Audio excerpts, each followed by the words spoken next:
In this video, I will demonstrate how to install a Spex back support using the Power Chair Adapter Mount, which is suitable for use with anti-shear power recline functions on the Quantum and Quickie Sedeo wheelchairs. The only tool you'll require is a 4mm Allen key. Firstly, grab the 4 silver T-nuts and place them in the slots on the back side of the adapter plate.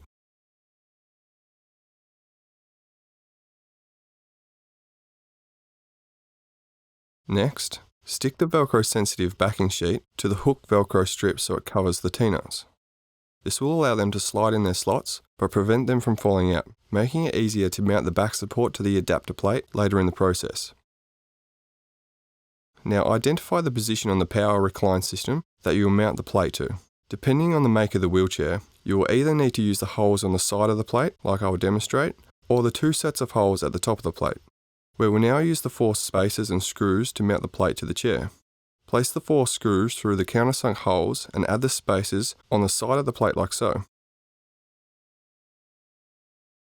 Secure these to the chair, tightening firmly using the 4mm Allen key.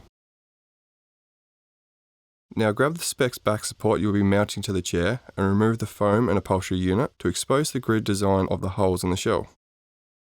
I'll be securing the back support shell with 4 screws through the holes and into the silver T-nuts on the plate. Identify what holes you'll be securing the back support through to achieve the desired height of the back support on the chair.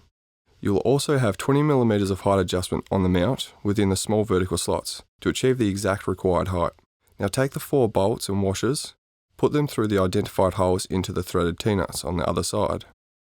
Tighten the bolts to secure the back support shell in place, and finally, secure the upholstery and foam unit back in place on the back support shell.